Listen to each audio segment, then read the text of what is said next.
أعوذ بالله من الشيطان الرجيم. بسم الله الرحمن الرحيم. المشاهدون الكرام أعزائنا في كل مكان، السلام عليكم ورحمة الله وبركاته. إن الحمد لله نحمده ونستعينه ونستهديه، ونعوذ بالله من شرور أنفسنا ومن سيئات أعمالنا. إنه من يهده الله فلا مضل له، ومن يضلل فلا هادي له. وأشهد أن سيدنا وحبيبنا محمدا عبده ورسوله. أرحب بكم مستمعينا ومشاهدينا في كل مكان في هذه الحلقة 23، وأنا سعيد غاية السعادة أن ألتقي بالداعية الإسلامي الشيخ محمد جمعة أبو الرشيد، وهو الكاتب والباحث الناشط الإنساني. نلتقيه في دردشة ونسة تحت عنوان حقائق عن اللغة العربية في إريتريا. لحظات ونبدأ الحديث معه، فأهلا ومرحبا بكم إلى حلقة جديدة في برنامج مع اللغة العربية.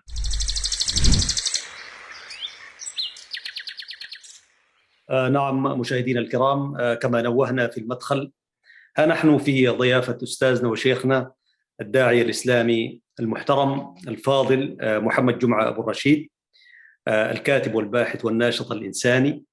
حقيقة أنا اليوم سعيد ومتهيب هذه المقابلة، لأنه ضيفنا هو من المعيار الثقيل الذي أكن له كل تقدير واحترام، كما أكن لكل الضيوف وضيوف هذا البرنامج، خاصة عبر هذه الشبكة الإعلامية.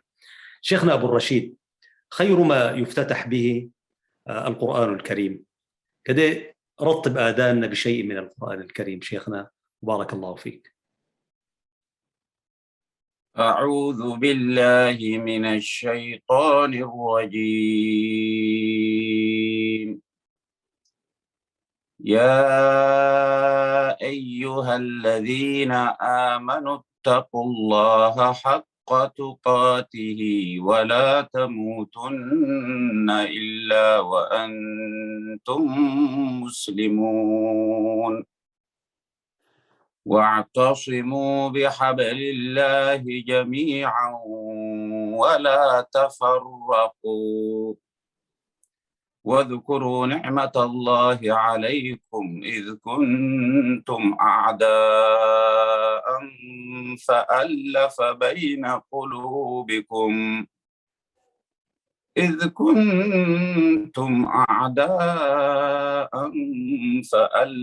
بين قلوبكم فأصبحتم بنعمته إخوانا، وكنتم على شفا حفرة من النار فأنقذكم منها، كذلك يبين الله لكم آياته لعلكم تهتدون.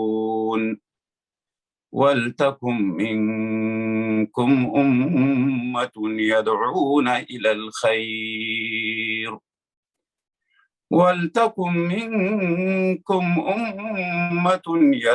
إلى الخير ويأمرون بالمعروف وينهون عن المنكر، وأولئك هم المفلحون. ولا تكونوا كالذين تفرقوا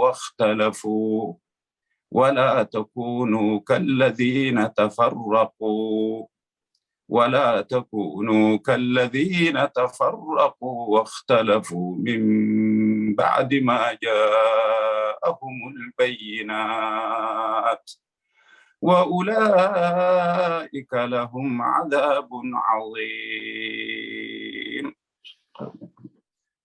أحسنت، بارك الله فيك شيخنا الفاضل. استمعنا إلى آية من الذكر الحكيم بصوت الشيخ الداعية إمام مسجد برمنغهام في بريطانيا، فضيلة الشيخ محمد جمعة أبو الرشيد، وهو خريج جامعة الأزهر الشريف. نلتقي في حلقة وهي 23 في برنامج مع اللغة العربية. شيخنا أبو الرشيد، بعد افتتاحك لنا بالآية الذكر الحكيم وجزاك الله خير، الصورة الخاتية خلفك دية منطقة يا شيخ. بسم الله الرحمن الرحيم. الحمد لله والصلاة والسلام على رسول الله صلى الله عليه وسلم وعلى آله وصحبه ومن والاه. أولا أتقدم بالشكر الجزيل لشخصك الكريم، وسعيد جدا أن أكون في ضيافة قامة كبيرة متخصصة صاحب تجربة في الإعلام. وأيضا أتوجه بالشكر لقناة تلفزيون سلام، هذه النافذة التي نأمل إن شاء الله أن تكون الصوت الهادر بالخير نحو الوطن. الصورة هذه منطقة الصبا. أنت أستاذ أحمد ما شاء الله عليك، يعني ما تفوت شاردة ولا واردة. الله يخليك.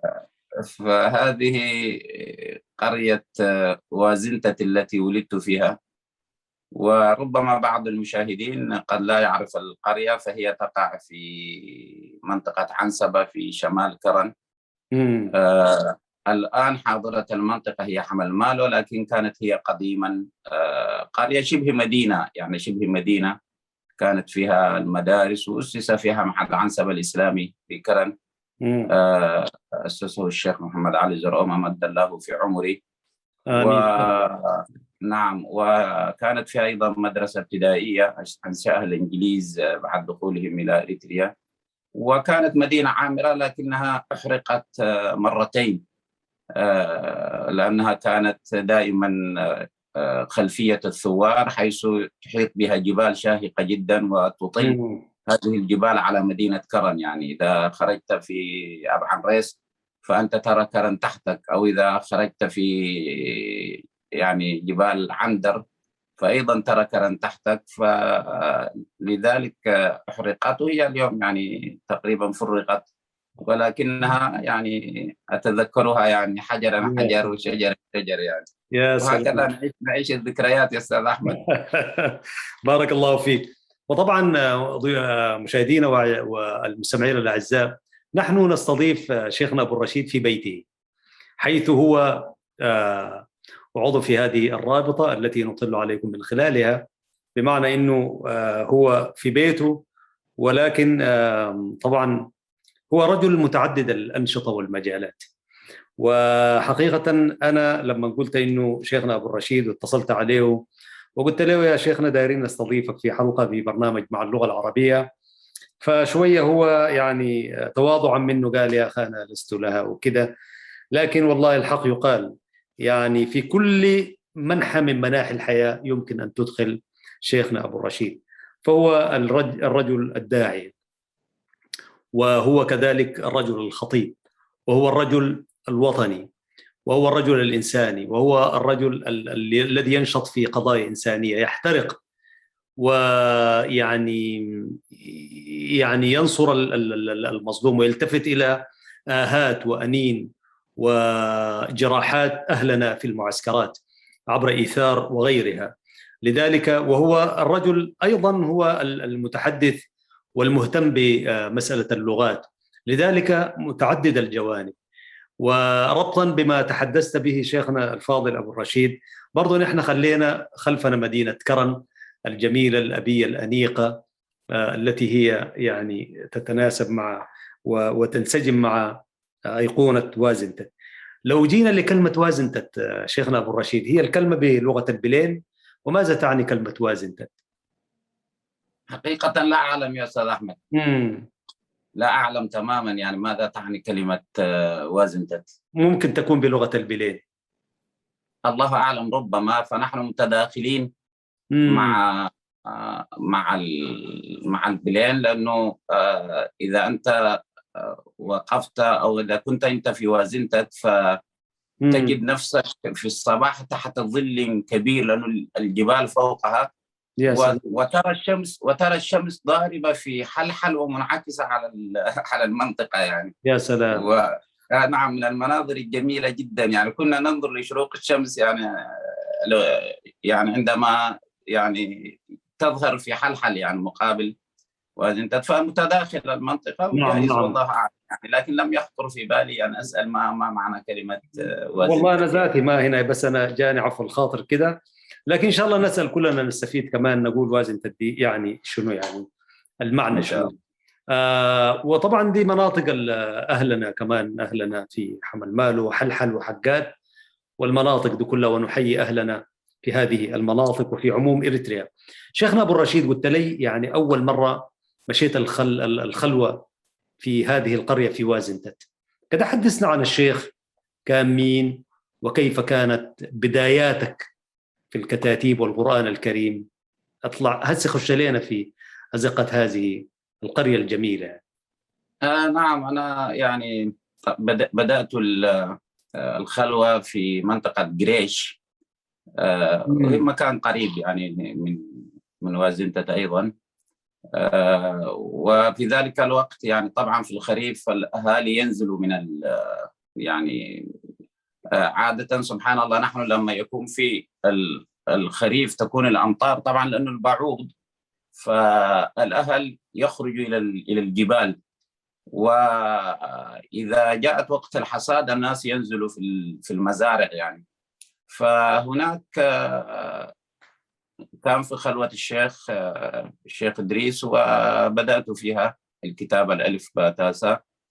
وفيما بعد طبعا المنطقة كانت الحروب مشتعلة، فالوالد رحمة الله عليه، الله يرحمه.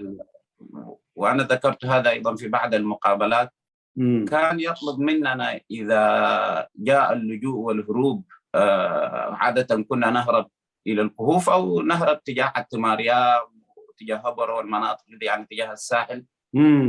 فالوالد كان يقول لنا إذا جاء الهروب لا بد أن تأخذوا ألواحكم.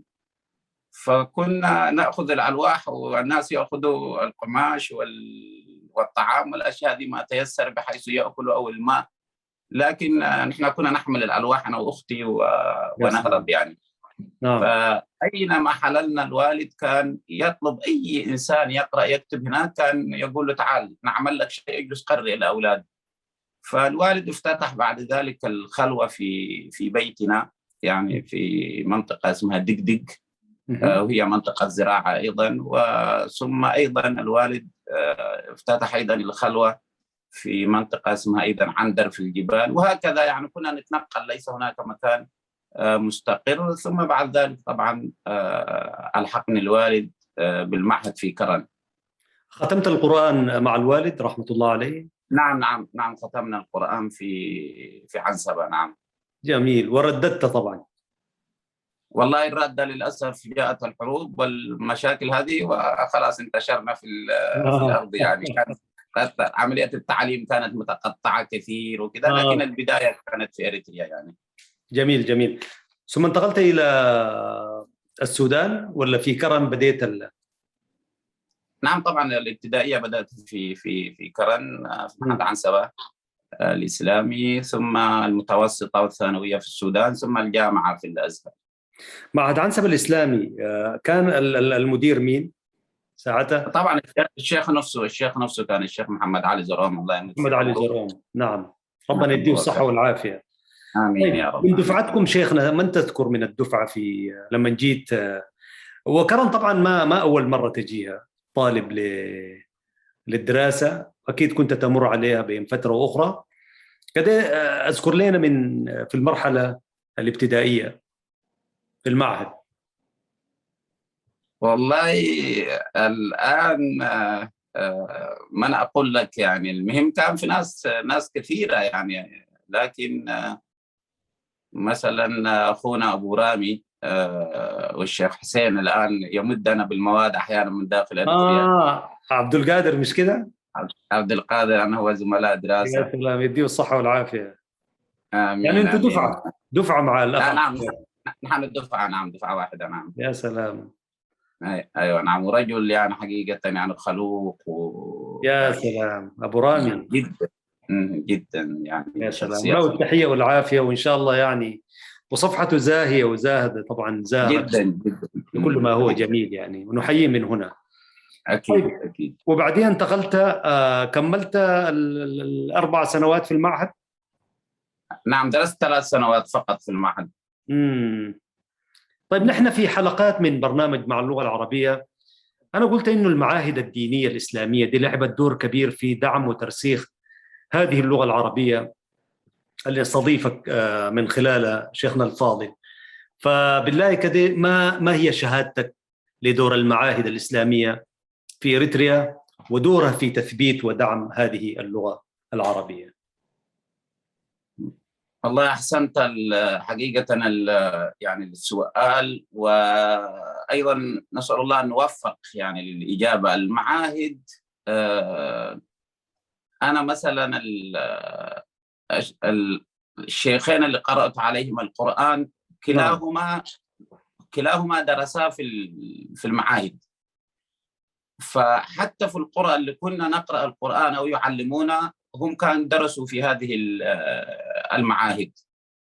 واللغة العربية مثلا يذكر في المعهد نحن بدأنا بالأجرومية، وسبحان الله يعني طبعا أنت يعني متحدث مثلا إما طبيعة كرن، يعني ما يكون متحدثين، يعني يكون أخوة مثلا جبر يتحدثون التجرينيا، أو يكونوا بلين يتحدثون بالبلين، أو التجري يتحدثون بلغات التجري. وهذه اللغات في العادة يعني القواعد فيها ليست منضبطة يعني. فلما تبدأ أنت لازم أن تفرق هذا اسم وهذا فعل وهذا حرف، وكيف يتميز الاسم وكيف يتميز الفعل وكيف يتميز الحرف. ثم كان الشيخ يضطر أن يشرح لنا من خلال مثلا التجري أحيانا، يعني يوضح لك، يجيب الأمثال بالتجري، فالمثل يجي أحيانا مقلوب معك يعني. فالشيخ يقول لا، ما تأخذها بهذه الطريقة، هو اللغة العربية لا يعلى عليها، تمشي على أوزان وقواعد اللغة العربية. فمتعة اللغة العربية والشغف اللي كان عندنا يا أستاذ أحمد لتعلم اللغة العربية شيء مذهل ما تتخيله. الشيخ طبعا بنفسه كان يدرسنا، الشيخ محمد علي زرقوم في السنة الثالثة، وهي طبعا المرحلة اللي بدأنا نتكلم فيها اللغة. فالشيخ في الفصل كان ممنوع منعا باتا إذا تريد أن تسأل أو يعني تريد تذهب حمام أو شيء، ممنوع الخطاب بغير اللغة العربية في الصف الثالث. فالناس يعني كان أحيانا يريد يركب جملة فيخطئ، وأحيانا بس يعني كان حقيقة الشغف بتعلم اللغة العربية شيء مذهل. والغريب في الأمر أن نحن استطعنا في خلال ال3 شهور الأولى تماما أن نتحدث مع الشيخ باللغة العربية. ومن شغفنا الشديد باللغة يا أستاذ أحمد، مثلا هذه القرية اللي أجلس فيها في خلفيتها يوجد جبال شاهقة جدا، أحدهما اسمه يعني عنتر تنجحت والثاني عنتر شقالي، فهم يعني جبال شاهقة جدا. فأحيانا أذكر وإحنا كنا نمشي بالأغنام، فإلى الآن أنا أذكر يعني من كثرة حبنا للغة العربية لما تشوف واحد من أبناء المعهد تحاول أن تتكلم معه باللغة العربية. فأذكر مرة أنا وواحد طالب كنا ننادي من بعد: يا أخي أين أنت؟ أنا هنا، أين ذهب العقال؟ هكذا قال لي هو. فكان في واحد من الإخوة الجنود يعني موجود تحت في يعني ما كان يغسل ملابسه وكذا، فيبدأ عليهم يتحدث باللغة العربية جيدا، فانفجر بالضحك يعني. فقال له يعني سميته العطال باللغة العربية. فإلى الآن يعني أنا وصاحبي هذا موجود هو الآن في دولة ما يعني، فيقول لي كيف العطال؟ فيعني لكن سبحان الله يعني انظر كيف كان الشغف في التحدث صحيح. باللغة العربية. ويعني أذكر أنا الوالد مرة خطب خطبة العيد وإحنا في اللجوء في الجبال هذه، وإحنا راجعين في الطريق يعني الوالد قال لي يعني في ماذا تحدثت أنا؟ فعدت للوالد يعني كل ما قال. فكان والدي مسرور جدا يعني أن أنا فعلا يعني أجدت على الأقل الفهم والحديث أيضا باللغة. قال لي خلاص إن شاء الله أنت قال لي في المستقبل حتكون الخطيب حقنا. وللأسف يا أستاذ أحمد إلى اليوم ما خطبنا هناك يعني. وأنت تخطب في بيوت من بيوت الله ما شاء الله منور، وإن شاء الله نعود في يوم من الأيام وتخطب في تلك المنابر إن شاء الله. يا رب إن شاء الله. وصوتك واصل يا شيخنا، بارك الله فيك. وهذه هي الأشياء التي كنا دائما نقول إنه المعاهد لعبت دور كبير، وهكذا تخيل في كل معاهد إريتريا التي كانت تزخر، خاصة مدينة كرن ومصوع وأغردات وأسمرة وهكذا. وأنا قلت أنه لو كان المعهد الأمور مشت كما ينبغي لازدانت إريتريا بكمية من المعاهد، وهؤلاء الخريجون كان حينوروا الدنيا وما فيها.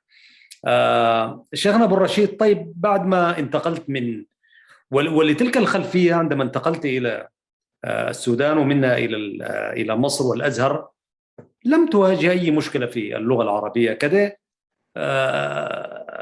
أذكر لنا السيرة الذاتية العاطرة شيخنا، وادخل لنا بعد ما طلعت من إريتريا. لا بالعكس، يعني هو كان بعد ما جئت إلى السودان فقط يمكن كانت الإشكالية بسيطة في يعني تمكنك من اللهجة السودانية فقط، يعني وإلا يعني لم أواجه قط يعني أي مشكلة. يعني حتى أنا وأذكر يعني أول ما جيت مدينة كسلة يعني كنت أتحدث يعني العربية، وممكن الواحد أحيانا كان يستحي الناس يشعر أنك أنت تتكلم يعني لغة ليست اللهجة السودانية يعني. وهذا الموضوع فقد استمر تقريبا لمدة شهرين يعني. أيوة، وليس عيبا نعم. الواحد انطلق مباشرة يعني في اللغة، وما أحسست بأي يعني مشكلة. وكنت تقريبا يعني أنا بعد 3 أشهر ولا تقريبا 4 أشهر التحقت في الدراسة. وتخيل أنت واحد جاي من جبال إريتريا ويلتحق في الدراسة في السودان، يعني ماذا حيكون منظره؟ ما شعرت أبدا بأي مشكلة. ولذلك العروبة في إريتريا، اللغة العربية، عفوا شيخنا، العروبة واللغة العربية في إريتريا امتداد والجذور التاريخية والحضارية والثقافية هذه ليست، ولو لم تكن كذلك ما كان الناس طوال بكل سهولة ينخرطوا ويدرسوا ويبرزوا كمان. وده تأكيد على أنه لنا ما لنا امتدادا لأمة العرب وأمة الإسلام يعني. والله سبحان الله، أنا والدتي يعني الله يديها الصحة والعافية، آمين إن شاء الله، كنا يعني نسكن بجنب المدرسة اللي كانت موجودة في القرية. فالوالدة طبعا كانت تسمع يعني طول النهار المدرسين وإنشاد الطلاب والمسائل دي وطابور الصباح وكذا يعني. فقبل كم سنة يعني جالسين مع الوالدة نتكلم معها وكذا، وذكرنا المدرسة ويعني كذا. فالوالدة قالت هم أصلا لما كانوا يجتمعوا الصباح كانوا يقولوا يعني شعر. فقامت الوالدة شعر طويل جدا باللغة العربية، هي ما تفهم ما هو هذا الشعر طبيعته، لكن شعر فصيح باللغة العربية. تقريبا الوالدة 10 دقائق وهي حافظاها على ظهر قلب يعني. يا سلام. فانظر اللغة العربية حتى في المدارس الابتدائية، لأنه وقتها الإنجليز كان جزء منه قرروا أن يكون بالتدريجية والآخر كان بالعربية في البلد. فكانت هذه المناطق تدرس باللغة العربية، والمدرسين كانوا يدرسون باللغة العربية أيضا بجانب اللغات الثانية. فاللغة العربية حقيقة الأستاذ أحمد ليست ضيف عابر، ولا هي لغة غريبة، لدرجة أن أنا أذكر كان الآباء أحيانا في جلسات كان عندهم المديح ففي المولد النبوي في القرية يعني، فبيعملوا مثلا بعد المدائح. كنت إلى الآن أنا أذكر الصورة يعني كان يوصل بهم الوجد أحيانا تجدهم يبكون. فأنا كانت هذه الصورة في مخيلتي، هم كلام هل كانوا يفهمونه فيبكون ويتأثرون. فوجدت واحد من أعمامي يعني قبل كذا سنة أتكلم معه، فأعاد لي الكلام ويشرح لي الكلام بالضبط ما هو الكلام، مع أنه ليس متحدث بالعربية يعني بشكل جيد، لكن شرح لي الأبيات التي تمدح النبي عليه الصلاة والسلام بالتقرأي. نعم. فأدركت أن اللغة أصلا مركوزة حتى في قلوب الآباء ويدركون تفاصيلها. يعني طول عمرهم، واحد عمره 40 سنة 50 سنة هو يسمع خطبة الجمعة بالعربية في كل أنحاء إريتريا. يعني لا نخطب نحن بأي لغة أخرى، الجميع نخطب في إريتريا باللغة العربية. نعم. فطبيعة الحال اللغة العربية كما ذكرت ليست ضيفا عابرا ولا هي لغة غريبة في إريتريا، بل بالعكس هي وجدان هذا الشعب. هي اللغة كما أنت وصفتها مرة في إحدى المداخلات أن اللغة العربية لغة حية ناطقة تتكلم. نعم. يعني نعم، فهي لغة حية ناطقة عن ضمائرنا، ناطقة عن وجودنا، عن هويتنا، عن ديننا، عن قرآننا. فطبيعي جدا أن هذه اللغة يعني بتنبض بالحياة في بلدنا من قديم. وهذا طبعا اليوم إذا تحدثنا خلاص، يعني اليوم الوضع اللغة العربية اليوم يتكلمها مسلم ومسيحي، وأصبحت لغة خلاص، يعني أصبحت اليوم نعم لغة حاضرة بكل تأكيد، حتى لو تم التضييق هناك لكنها خرجت من قماقم من أراد أن يحشرها في القمقم، وأصبحت اليوم لغة التخاطب بشكل كبير جدا. يعني لم نعد في فترة الأربعينات اللي ناس عمنا كيتا وكذا كانوا يقول والله في البرلمان المتحدثين الجيدين باللغة كان عندنا 3 أو 4. أنت اليوم في أي مكان في الداخل وفي الخارج يعني غالبية متحدثة باللغة العربية بطلاقة الإريتريين يعني. نعم، المشكلة أنه شيخنا الفاضل في ناس يقيسوا الواقع بما هو عليه الآن، وهذه حالة استثنائية. أنا بقول دائما إريتريا التي نعرفها ويعرفها الإنسان الإريتري ليست هذه إريتريا، يعني ما نأخذ نحن قياسا الوضع القائم الآن هو المقياس، لكن نخذ إريتريا عندما تعود كل الطيور المهاجرة كما يقال، يعني يعود كل الإريتريون من أوروبا وأمريكا وآسيا وأستراليا وإفريقيا والشرق الأوسط، ويعيش كلهم في مكانه. نعمل الوقت ذاك نشوف إريتريا بالمنظار، سنراها إريتريا التي نتحدث عنها. وربطا شيخنا الفاضل بما ذكرته عن والدتك ربنا يديها الصحة والعافية، نحن نفس الشيء والدتنا، يعني نحن مواليد أسمر، وفي قلب المدينة في جازابرهانو منطقة بتاعت تجرينيا يعني مثلا، لكن المنطقة جازابرهانو في ذلك العهد يعني كانوا سكانها معظمهم مسلمون، والوالدة على الرغم أنه هي من قومية الجبرتة وأتشرف أنا بذلك، فكانت تقول لنا في أسمرة والله والله على ما أقول شهيد، كانت تقول لنا تكلموا عربي لأنه النبي عربي.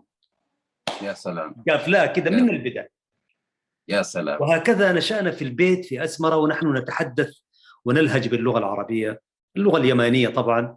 ومشينا غردات فلقينا برضو المسائل منداحة، وتقول لنا تحدثوا عربي لأنه النبي عربي. هي شالتها من الآخر زي ما بيقولوا. وفي يوم من الأيام أنا تحدثت معاها الله يرحمه ويحسن إليها، تقبلها قبول حسن، مرة طلعت على ليبيا كده فتحدثت معاها بالتليفون وهي في المملكة ساعتها، فقلبت معاها التقرينية. والله شهادة لله يا شيخنا أبو الرشيد، قالت لي أسكت أنا علمتك، قالت لي وتكلمت معاك العربي عشان تجي تحكي معي بالتقرينية، تكلم معي بالعربي. قالت لي ما يا سوري. فهكذا يعني النشأة هكذا كانت شيخنا أبو الرشيد في كل البيوت يعني. وعلاقتنا نحن بهذه اللغة هي علاقة فيها زيادة اللي هو الدين والقيم والإسلام.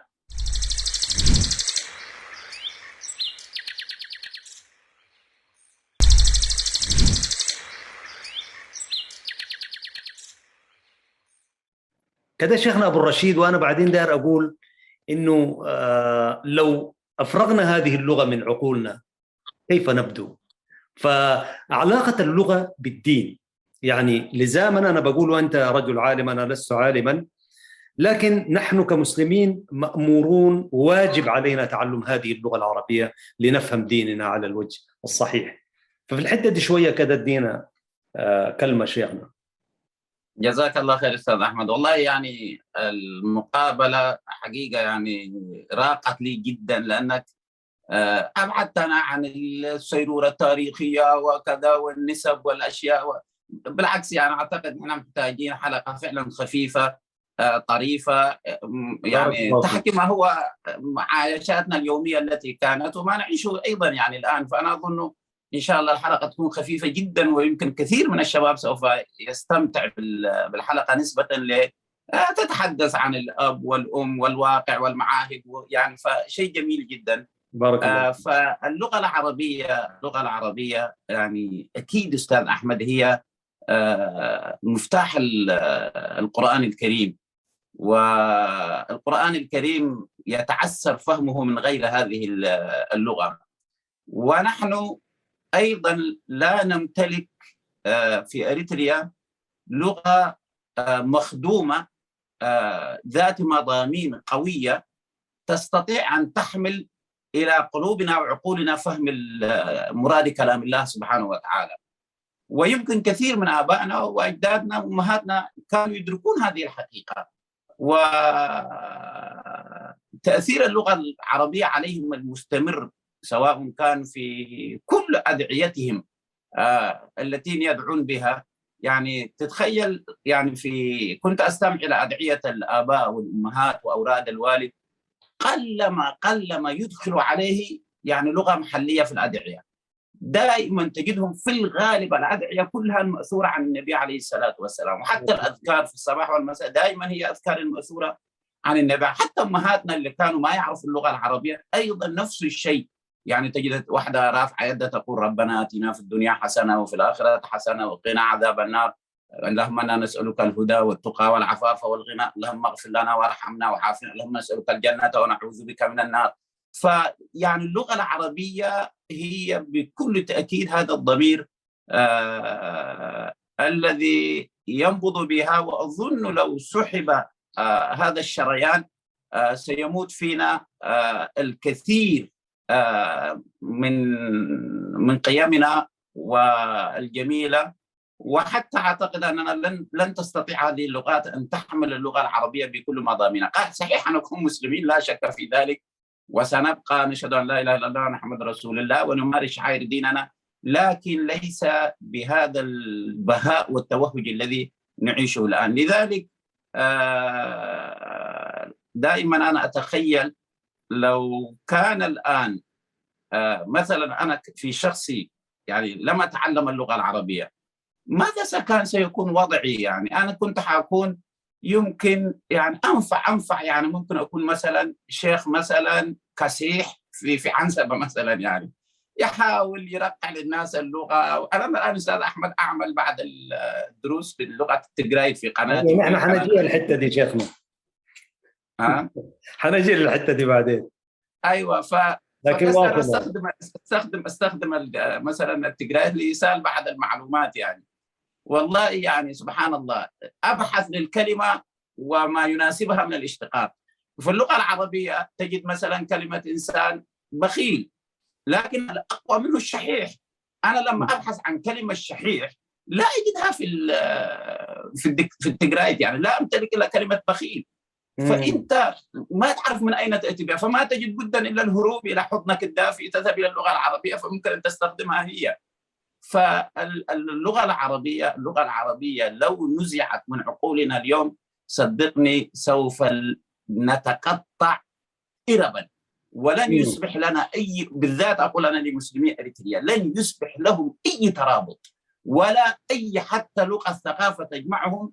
لأن المجتمعات أستاذ أحمد وأنت أدرى مني بهذا، إذا ما لا تمتلك لغة ثقافية تستطيع أن تلقى بها المادة الإعلامية، وتستطيع أن تتلقى بها المادة التعليمية، وتستطيع أيضا في نفس الوقت أن يخاطب بها وجدانها فينفعل بهذا الوجدان، وتكون هي لغة واسلة بين الدنيا والآخرة على الأقل مثل اللغة العربية. وهذا يمكن عظمة اللغة العربية أنها اتصلت زي ما قالت الوالدة، يعني هي لغة أهل الجنة، فلغة تصلت من هنا إلى الجنة. فهذا الشيء لو قطع كأننا انقطع حبل السرة في أمهاتنا حقيقة. وكل من يتخيل أنه في أريتريا ممكن من خلال أي لهجة أخرى نستطيع أن نقيم وطن ويستقر هذا الوطن ويكون فيه تعليم وازدهار ويعني وتداخل مع دول الجوار، وأن يكون المستوى العلمي متقدم في بلدنا، كل من يعتقد هذا أنا أحسب أنه هذا واهم جدا، والتجربة أثبتت هذا. الجبهة الشعبية حاولت اللغة العربية أن تجعلها يعني لغة شحطة زي ما تقول، يعني يعملوا فيديوهات يرسلوا وفود للدول العربية يحلبوا شوية من الناس مال.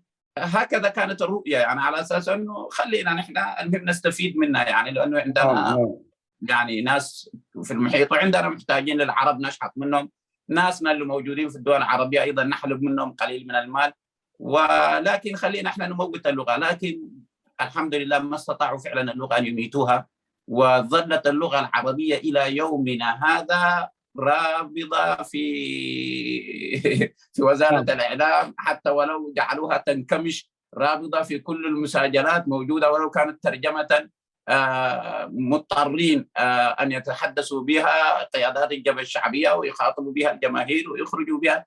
مهما حاولوا التنصل منها لم يستطيعوا، ووصل إلى حال إلى أن يفتحوا حتى مدارس باللغة العربية مثل النهضة وغيرها في كرن، وهكذا. يعني ليس لهم أي خيار يعني من اللغة العربية إلا أن يتقبلوها. وكان مرة الرئيس نفسه كان أصدر قرار أنه جميع الطلاب الإريتريين في المرحلة الثانوية عليهم أن يتحدثوا اللغة العربية ويدرسوها، بس ما أعرف بعدين خطوه في جيبه ولا وين مشى. هو خطاه في جيبه زي ما خط حاجات كثيرة. يبدو ذلك والله يعني. لكن فعلا شيخنا أبو الرشيد بارك الله فيك. وفعلا زي ما قلت يعني أنا هسه وأنت تتحدث يعني حتى الخلاوة اللي كنا نقرأ فيها كمية من الأدعية والمنظومة وعقيدة العوام. يعني لما الطالب 2 3 سنين لحد ما يختم تلاقيه يعني أبدأ بسم الله والرحمن وبالرحيم دائما إحساني، فيتشبع يتفصح في لغته زي ما بيقولوا القرآن، وانت تبداه القراءة تتفصح، يعني الفصحى تدخل في جواه. وسبحان الله وزي ما قلت شيخنا يعني الأدعية كلها، يعني احنا كنا نسمع ربنا انفعنا بما علمتنا، رب علمنا الذي ينفعنا، رب فقهنا وفقه أهلنا وقرابات لنا في ديننا مع أهل القطب أنثى وذكر.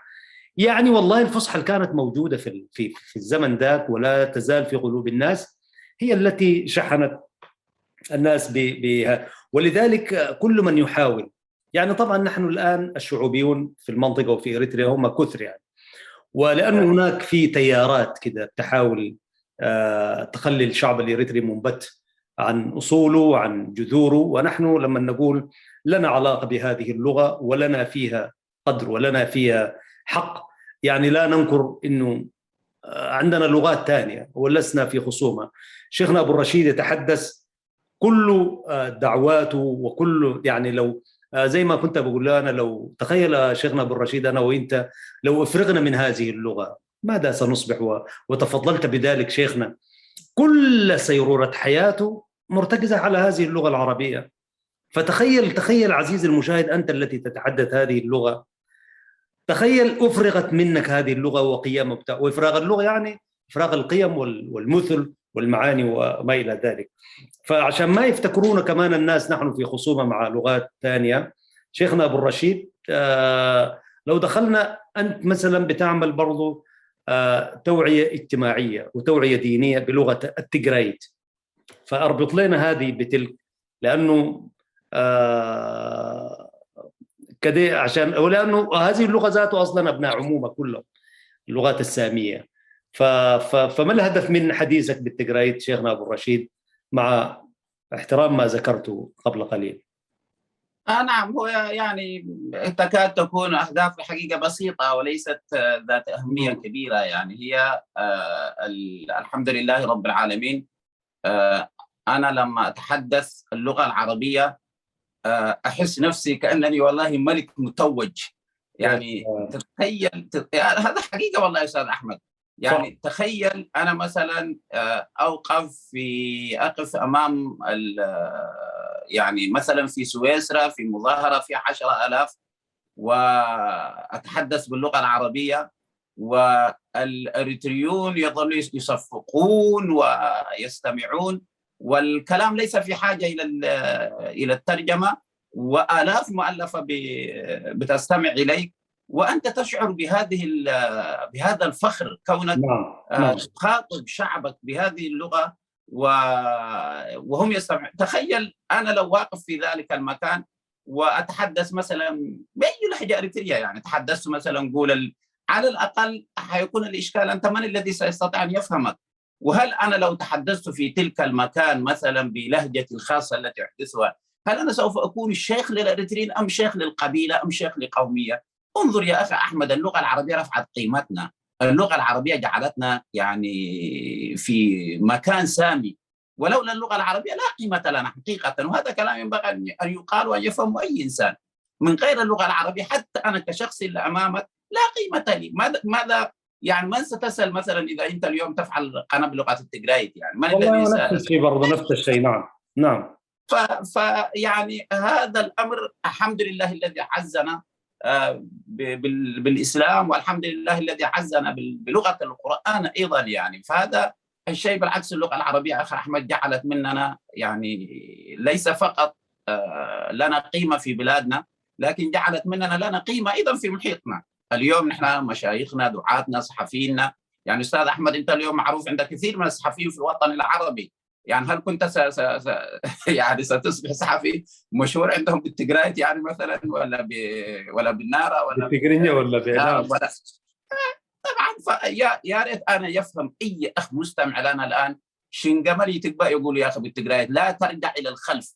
انت يعني اصرارك على لغتك لهجتك الخاصه هذه انحدار، يعني حشر للنفس في قمقم، ولن تستطيع ابدا ان يكون عندك اي تاثير ابدا. يا اخي خليك، نحن يا استاذ احمد اليوم اللغات الكبيره الضخمه زي البوشتو واللغه الاتراك وقول لغات وولف في افريقيا والهوسه ما قيمتها في ميزان مقابل اللغه العربيه. يا سلام. حتى هذه اللغات بعظمتها وضخامه من يتكلم بها يعني هم كلهم عيال على اللغه العربيه.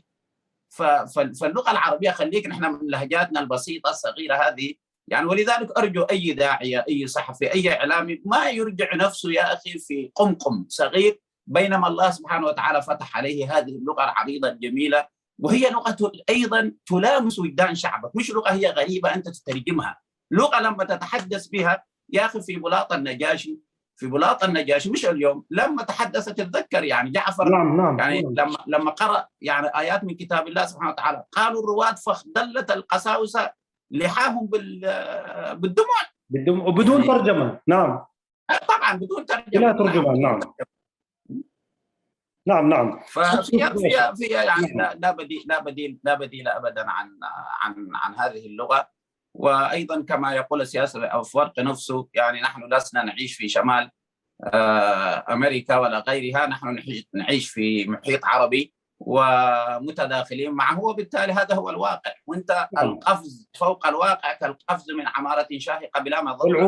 والعروبة لسان كما في الأثر، مش كده شيخنا؟ كل من تحدث العربية فهو عربي. يعني ونحن ربنا أكرمنا، ولا يمكن أن تدخل إلى هذا الإسلام إلا بمفتاح اللغة العربية، وتشهد وتقول أشهد أن لا باللغة العربية ثم بلغتك بعدين، وتبدأ تتحدث فأنت خلاص يعني هذه لغتك.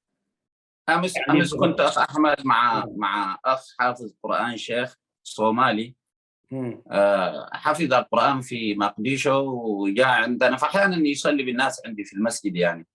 فهو يتحدث اللغة العربية بطلاقة ودرسها هناك في الصومال يعني ما شاء الله.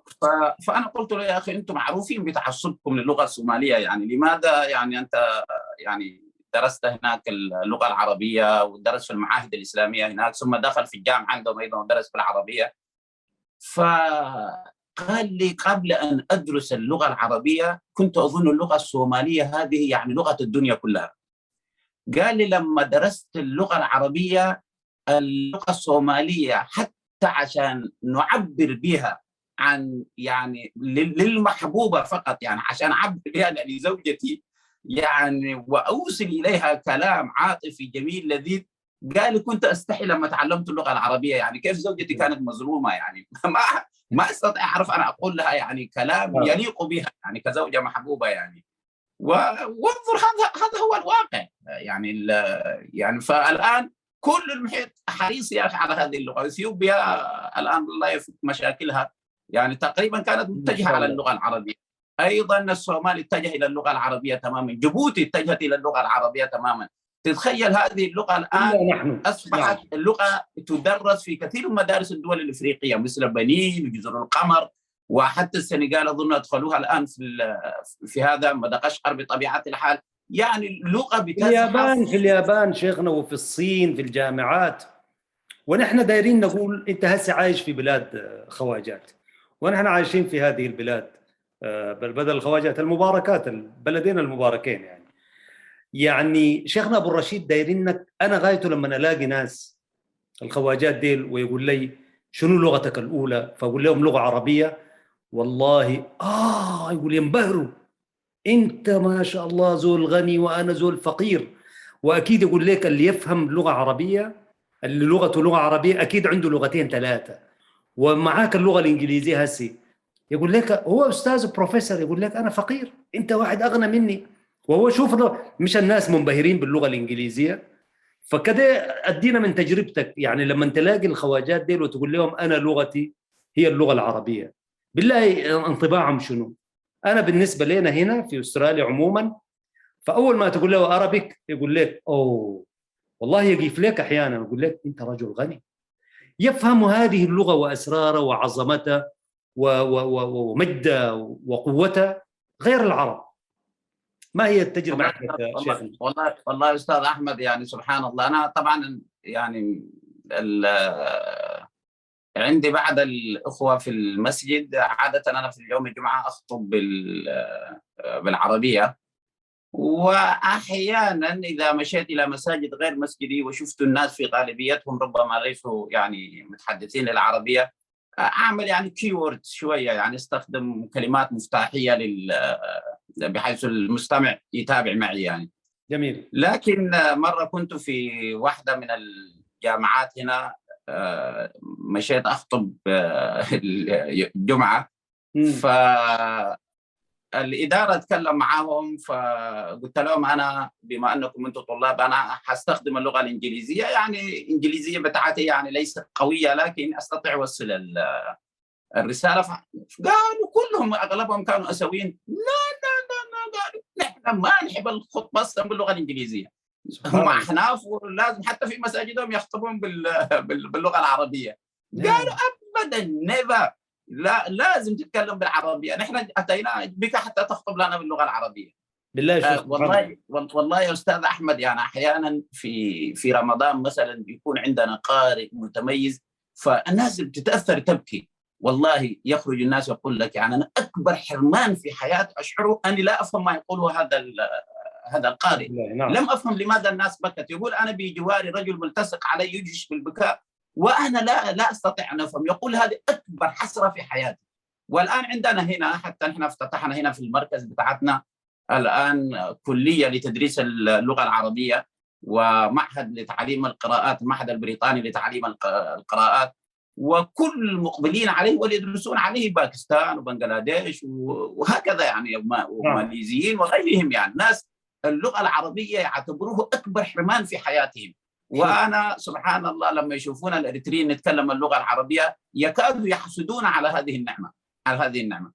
الحمد لله استاذ احمد، حقيقه انا اقول يعني شكرا لابائنا اللي جعلوا اللغه العربيه خيارنا، يا سلام. ويجتهدوا في مراحل تاريخيه صعبه ان ينشئوا لنا معاهد ونتعلم اللغه العربيه وندرس ونرتبط بمحيطنا. كل المناضلين تقريبا من ابناء المسلمين الذين ناضلوا في الثوره الاريتريه على الاطلاق لا يوجد فيهم من لم يبدا في الخلوه يقرا، كل سيرهم هكذا، ما فيهم انسان الا بدا الف باء تاء ساء باللغه العربيه في هذه الخلاوي. اي انسان قائد سواء كان موجود في النظام في الجبهه الشعبيه او موجود خارج الجبهه الشعبيه كلهم بداوا داخل البلد الف باء تاء ساء. اغلب القيادات كانت في داخل البلد، يعني قليل منهم اللي نذكرهم بسيطين اللي كانوا مثلا مع الأرطة الشرقيه وكذا وكذا، يعني بعدد الاصابع. اما كل بقيه الناس بدءا بعواته وغيرهم تعلموا اللغه العربيه، وعواته نفسه كان يحسن اللغه العربيه في داخل اريتريا، وتحدثنا اللغه العربيه في داخل اريتريا كلنا. ما جئنا اللغه العربيه تعلمناها في السودان او تعلمناها في مكان اخر. والدي كان يتحدث العربيه بطلاقه، انا كنت اتحدث العربيه، كلنا في البلد، اخواني الان، اخواتي، اولاد اخواني كلهم يتحدثون العربيه. صحيح نعم. في بعض المناطق لان ربما منطقه كرن وضواحيها لانه فيها معاهد وايضا هي مرتبطه باللغه العربيه. طبيعي اليوم استاذ احمد انت كنت في الداخل وتعرف هذا، الغردات وكل الى السودان يتحدث العربيه، الدهالك بهنا كلهم يتحدثون اللغه العربيه. اللغه العربيه يا سيدي، الساحل تدخل من هناك من طوكر وقروكر الناس يتحدثون العربيه، وحتى المرتفعات شيخنا، حتى المرتفعات والله المرتفعات سراي وكلوكزاي، حتى والله حتى المسيحيين كانوا يتحدثون اللغه العربيه. لولا النظام ضيق ومنع اللغه ان تكون لغه دوله لغه تخاطب، كان اللغه العربيه اليوم في اريتريا تلعب لغه اولى بلا منازع. نعم. وكما ذكرت أيضا إذا عدنا لا شك أنا وأنت سوف نتحدث هذه اللغة في الداخل وغيرنا الكثير، لأنه ما في شيء يجمعنا عشان نتكلم. بماذا حتكلم؟ أنا لا أفهم البلين ولا الحجارة ولا النار ولا الكنامة، فبماذا سنتخاطب سويا يعني؟ فطبيعة الحال أن مضطرين أن نستخدم هذه اللغة. وأنا يعني أذكر لما كان يأتي أحيانا بعض الناس عابرين، لأنه إحنا منطقة عبور، فكان يأتي عندنا أحيانا بعض الناس، فالوالد كان إما يتحدث معهم بالعربية أو يحاولوا يعني تقرأ مكسر، وكانت اللغة العربية أيسر. يعني جاء شخص مثلا من منطقة أخرى عفري، أو جاء شخص مثلا كذا، فكان الشيء الوحيد اللي يستطيعوا يتفاهموا ويكسروا به مع بعض كان اللغة العربية، لأن آنذاك التجرينية لم تكن منتشرة كما هو الآن داخل البلد. ما كنا نعرف التجرينية قطعا، ما فكانت اللغة الوحيدة اللي تتفاهم بها مع الشخص القريب اللي جاء عندك كانت اللغة العربية، حتى ولو فيها تكسير وضعف يعني. فاللغة العربية هي كانت لغة التواصل أيا كانت في داخل أريتريا بشكل آخر. هذه اللغة كانت حاضرة. نحن بنقول والله بثقة تامة، نعم بثقة تامة شيخنا أبو الرشيد، نقول أصلا لا يمكن أن تهدأ الأمور وتعود كل الحقوق إلى نصابها وتستقر إريتريا شعبا وحكومة وتاريخا ومستقبلا ما لم يكن في تصالح لغوي، لأن الحي حي من حياة لسانه، فإذا أبيد من اللسان أبيد. ولذلك هذا التخاصم اللغوي الثقافي العقدي يأخذ أبعاد والحضاري وهكذا، الذي افتعله أولئك الشعوبيون، ثم يعني سار على نهجهم كل المستعمرون بما في هذا المستعمر الموجود الآن. وبالتالي هذه التصالح، أنا أقول المفتاح هو مفتاح لغوي، الحل ليس الحل السياسي، نحن بنشتغل في السياسة كثير وبتاع، لكن المسألة هي مسألة لغوية ثقافية في هذا الجانب. شيخنا أبو الرشيد، أنا عشان أضحك شوية، أيامي لما كنت في إريتريا وفي فترة طويلة 17 سنة، والحمد لله يعني اكتسبنا من خلالها تجربة كويسة، والحمد لله فرضت علينا حاجات وكنا نجيد اللغات الثانية غير العربية. يعني تقريت كلام والدنا وبتاع والتقرينيا بتاع الوالدة، لكن سيطرت اللغة التقرينية. الغريب يا شيخنا أبو الرشيد، وأنا كنت دائما أتوقف في الحتة دي والحال يعني ودار أبحث فيها ذاته علميا، الإنسان لما يزعل أو يعني أصيب بالغضب كده أو تلمسته شحنة كده بتاع داير هناك، بتجيه اللغة اللي نشأ بها في البداية. أنا طوالي في حالة زعل داخل الوزارة أو خارج الوزارة على طول تشرئب باللغة العربية كده، طاق تقول كده وأتكلم بها، إلى درجة واحد يقول لي عرب تزارب بتقرنيا تزارب تقرنيا يكون كنا أقول له كده فني يقول له ولا تقرنيا تبدأ ولا تقريت بدأ، كل بس العربي كده تشمغ. فالحتة دي أنا أقول يعني حتى في حالة النشوة وفي حالة الزعل وفي حالة التعبير الفكري والثقافي والعلمي أنت تلجأ إلى لغتك. فإذا ربطت من هذه الأشياء أنت كالجماد، يعني جماد أن لا تستطيع أن تتحدث يعني. فكذا تجربتك في الحتة دي شيخنا أبو الرشيد. هو شوف أستاذ أحمد، يعني لما كنا ندرس في الأزهر طبعا كلنا الطلاب الأزهريين اللي كنا موجودين هناك كنا مفعمين بالأشواق، يعني ما تتخيل، واللهفة الشديدة للعودة إلى البلد بعد الاستقلال يعني. فأذكر كان صديقنا توفى الآن الله يرحمه، أحمد صام لوم من السنغال، وهو أخ مهتم بقضية اللغات ويتكلم لغة الوولف في السنغال. فمرة سمعنا مجموعة من الإريتريين كنا جالسين نتكلم مع بعض وكذا، بعدين شافنا كده وقال هو يعني الأخ عنده دراية كبيرة جدا عن إريتريا يعني. فقال وقف كده قال لنا أنتوا كم قبيلة إريترية هنا الواقفين مع بعضكم؟ فواحد قال له أنا ساهو، ده قال له أنا عفري، ده تجري، ده جبر، ده كده، وكنا فعلا كده يعني. فهو يبدو أنه يريد أن يفهم إريتريا، فكان كثير الحوار مع الإريتريين، فيبدو أنه عارف ده قبيلته وين وده قبيلته كده يعني. فقال شوفوا يا أخواننا أنتوا الإريتريين، يعني أشوفكم الآن، قال مثلا أنتوا ما مرعوبين ما مهتمين بعد ما تتخرجوا، يعني ما لازم أن تجيدوا لغاتكم المحلية وترجعوا. أشوفكم فقط تتكلمون اللغة العربية لأنه ما عندكم هاجس هناك. نحن هنا نتعلم العربية، وهمنا الكبير كيف أستطيع أجيد لغة البلد هناك لما أذهب أستطيع أن أكون خطيب ناجح باللغة المحلية هناك. قال ما شفتكم عندكم أي هم ولا تفكير أنكم أنتم يعني لابد أن تجيدوا اللغات المحلية لأن هذا موضوع في داخل البلد ما عندكم فيه مشكلة. نعم. والله كلامه هذا تعرف أنا عمل لي كده تفكير يعني سبحان. وفعلا هل أنت شفت إنسان إريتري مثلا داعي يتخرج مهموم يعني بماذا سيوصل الرسالة داخل إريتريا؟ لا، ما عنده أي مشكلة. هو يتعلم اللغة العربية، عارف شعبه سيشيله فوق راسه وسيتعامل ويتكلم ولا مشكلة عنده أبدا في هذه. وقد يذهب إلى منطقة غير منطقة أصلا قبيلته يعني. وأغلب الدعاة عادة يستقر في المدن ويستقر في كده، ما يمشي عادة الأرياف. حتى المدرسين الآن في المعتقلات لما رجعوا ما مشوا الأرياف، بعضهم كان من ساحل، بعضهم من هبرة، بعضهم من عنسبة، بعضهم من محلاب، لكنهم استقروا في المدن ولم يكن عندهم أي إشكالية للتخاطب مع الشعب الإريتري. فأنا أخي أحمد يعني أنت لعلك تصحح لي، أنا أقول يعني خاصة رسالة لإخواننا الناطقين بلغة التجرينية، يعني أقصد المسيحيين يعني طبعا. نعم. لو عرفتم وينبغي أن تعرفوا أن قيمة التجرينية كلغة يعني ما أخذت هذه القيمة الكبيرة إلا عندما وضعت بجانب لغة تمثل يعني كم هائل من اللهجات واللغات الإريترية المختلفة جمعت لكم في لغة واحدة العربية. فناس تنازلت من كل هذه اللغات ورفعت اللغة التجرينية بمقابل العربية بهذا الوزن الكبير جدا يعني.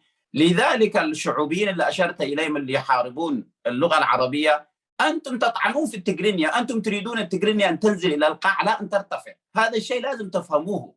واللغة كما ذكر الأستاذ أحمد أيضا هي لغة الاستقرار في إريتريا. اليوم لو هذه العربية نزعناها مش فقط من الذاكرة، لو نزعناها من الواقع والله غدا سوف تتساوى الرؤوس. لن تكون لغة الحدارة ولا لغة النار أقل من التجرينية قط في إريتريا، وهذا حق من حقوقهم. لكن ارتضينا حبا في هذه اللغة وكونها تمثل كياننا وضميرنا وديننا وعقيدتنا، وقبلنا أن تكون هذه اللغة التجرينية في هذا المستوى السامي المرتفع وفي هذا الاحترام الكبير، وأن يعني نجتهد أن نتعلمها وأن نتحدث بها كما نتحدث العربي. هذا الشرف الكبير في التجرينية، إياكم أن تفقدوا هذا الشرف الذي منحكم له الآباء والأجداد. ومن حقكم أن تتعلموا اللغة العربية. نعم. نعم هذا هو المطلوب. هم أيضا يعني أن يعلوا أيضا هم يعني علاقتهم مع الناس ويكون بمحيطهم وغير ذلك، وأن يتحدثوا معنا ويتناغموا معنا أيضا كما نحن نحاول نتعلم التجريد. نعم. نتعلم اللغة العربية، وبهذه الطريقة كما ذكرت أستاذ أحمد يتم الاستقرار الحقيقي في إريتريا. نعم. أما هذه النزعة الشوفينية الصعبة يعني لمحاربة لغة ضمير وعقيدة وإيمان ولغة، يعني هذا أمر خطر جدا في إريتريا، خطر. وهذا نعم. الكلام أنا قلت لكثير من القساوسة، قلت لكثير من الناس، قبولكم للغة العربية يعني إقراركم لها، التحدث بها، استخدامها، قبولها لغة دولة ولغة تعليم في إريتريا، هذا هو الموضوع اللي حيرفع قيمة التجرينية وسيجعل استقرار وهدوء في بلدنا. غير هذا فعلا حندخل في مشكلة، ولن نكون دولة كما ذكر الرئيس نفسه في جنوب شمال أمريكا ولا في أقاصي إفريقيا. نحن قدرنا موجودين في هذه المنطقة، جزء منا، سلالاتنا، تداخلنا سواء كان مسلمين ومسيحيين منها. إذا يا إخوة لا تأتوا لنا بخناجر من الأحقاد تمزق هذا الشعب وتسبب له مشكلات. نرجو أن نقبل بعضنا بعض وأن نحترم لغتينا اللي أقريناهم يعني وقروا عبر التاريخ سواء كان في مراحل الدولة أو الثورة. فنرجو إن شاء الله هذه المسألة يعني ما تتهبش بحيث تشتعل نار. يعني هذا الرسالة أرجو أن تكون واضحة للجميع، وقالها قبلي آلاف من الآباء والأخوة. وجزاكم الله خير يا أهل الصحافة، أنتم دائما صوتنا المدوي يعني. بارك الله فيكم يعني. بارك الله فيك شيخنا الفاضل شيخنا أبو الرشيد. وأنا حقيقة يعني من واقع معاش والله يعني أكاد أجزم أن الشعب الإريتري الموجود في الداخل والخارج والله أبدا ما عنده مشكلة مع هذه اللغة العربية حتى من غير المسلمين. والمجموعة الشوفينية اللي ذكرناهم والشعوبيون هؤلاء، لأنه يعني هم عشان قاعد يسمعوا وفي السوشيال ميديا في أبواق كده شوية نشاز عشان هي بتسمع، وإلا المجتمع الإريتري الذي نعرفه وتعرفه حضرتك وعزيز المشاهد والمشاهدة أبدا ليس له خصومة مع هذه اللغة العربية، لكن المستعمرين لحاجة في أنفسهم عشان تفرق تسد، وداير يخصصوا اللغة العربية دي بتاعت مسلمين واللغة التجرينية بتاعت المسيحيين، وفي الاتجاهين خطأ، هي اللغة هنا وهناك. ودليل على ذلك شيخنا أبو الرشيد، أنا مرة استضفت واحد في الريسات الفضائية المستقلة، قسيس يعني، أنا ما يحضرني اسمه الآن، فقلت له علاقتك باللغة العربية، وتحدث معي بالمقابلة كلها بالعربي. انا كنت داير اترجم، قلت له تتكلم بالعربي؟ قال لي ايوه اتكلم عربي، كيف انا درست بالعربي واتكلم بها. فقلت له علاقتك باللغه، وقرا لي، قلت له كده طيب من الكتاب المقدس ايش به؟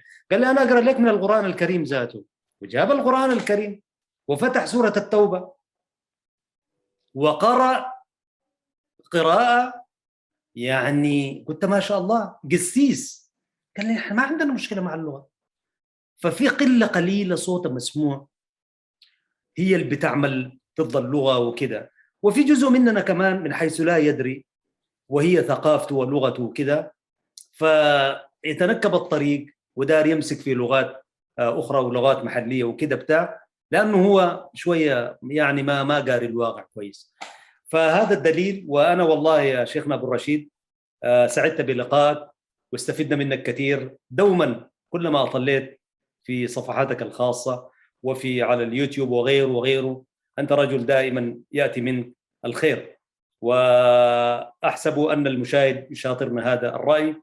طبعا الحديث ذو شجون يا شيخنا، وده ما أول لقاء ولا آخر لقاء، لكن سنطرق أبوابكم عفوا كلما يعني احتجنا لمزيد من التوضيح. في ختام هذا اللقاء شيخنا أبو الرشيد، أختم لنا بما تود أن تختم به، سواء كان دعاء أو ملاحظة.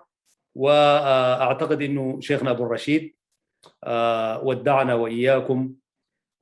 إذا أنت موجود شيخنا أبو الرشيد، عدت والعودة أحمد إن شاء الله، فأنا دايرك تختم لنا بشيء مما تود أن تختم به هذا اللقاء. تفضل شيخنا في برنامج مع اللغة العربية، تفضل. أيوة الأستاذ أحمد، أنا فقط أريد أن أشيد ببرنامجك في هذه النافذة، وأحسب أنه أول برنامج يمكن في الساحة العربية يحمل اللغة العربية، وكثير منا اللغة العربية يحبها ولكن لم نختمها الخدمة التي ينبغي أن تخدم يا أستاذ أحمد. وأنا أعتبر هذا البرنامج هو خادم لهذه اللغة، وأنا أظن هذا شرف عظيم جدا حقيقة، وكم سعدت أن يكون هذا البرنامج يعني عبرك. بارك الله لأنك يعني أولا لأنك مجيد ومحب ومعشق ومغرم بهذه اللغة ومدافع عنها، وبذلت جهود كبيرة لهذه اللغة في داخل البلد، وحملتها كتابة وأشعارا وأدبا، وحقيقة ما تركت باب إلا قرأته يعني في وفن الغناء كمان أحيانا. فجزاك الله خير. أنا حقيقة مستبشر جدا بهذا البرنامج يعني، وأحسست بشرف عظيم وكبير جدا الله لي عظيم الشرف بذلك. في برنامج مثل هذا. أنا أقولها والله ليست مجاملة، يعني أنا لا أعرف في أي قناة في أي تلفزيون برنامج، يمكن أنا لم أطلع على هذا، لكن برنامج يحمل اللغة العربية يعني. هذا البرنامج يعني تأخر كثير، مفروض يكون عندنا مثل هذه البرامج في كل قنواتنا وكل مواقعنا، يعني هذا شيء طبيعي. فأنا شاكر لك يا أستاذ أحمد اختيارك لهذا البرنامج حقيقة يعني، وده إن شاء الله تعالى أنا متأكد الآن شخصيات كثيرة حتطلع عبرك، وحنسمع الكثير ونتعلم الكثير، وهذا هي خدمة اللغة العربية، يعني ليس فقط أن نتحسر عليها ونبكي، ولكن اليوم أن نقدم ما نستطيع لخدمة هذه اللغة يعني. فبارك الله فيك يا أستاذ أحمد، وهذا أنا أعتبره واحد من أفضل البرامج حاليا حقيقة القائمة، وأراك بهذا البرنامج وكأنك يعني تمارس عشقا يعني عميقا جدا يعني، وهذا هو مصدر السعادة أصلا يعني. ولو لم تكن هذه اللغة جزء من كيانك لما كنت بهذا العشق لها يعني. جزاك الله خير، بارك الله فيك. والله نحن نطل عبر هذه الشبكة المباركة، القناة شبكة السلام الإعلامية، لنقول ما يشفي صدور قوم مؤمنين باللغة بالدين، بالوطن، بالإنسانية، بالعلم، بالثقافة، بالفكرة وأشراف الأمور. أنا سعدت بلقائك شيخنا، إمام مسجد برمنغهام وخريج جامعة الأزهر الشريف، وطبعا مع حفظ الألقاب والمقامات، وأنت رجل كاتب وداعية ومثقف وناشط إنساني وعون خيري إن شاء الله في كل مكان. تحياتي لك شيخنا أبو الرشيد باسم كل المشاهدين والمستمعين وفي فريق سلام، شبكة سلام الإعلامية. أحييكم محدثكم أحمد شريف برفقة الزملاء الفنيين، وإن شاء الله نلتقي بكم في حلقات قادمات. ستكون الحلقة 24 هي الحلقة القادمة بإذن الله. السلام عليكم ورحمة الله تعالى وبركاته.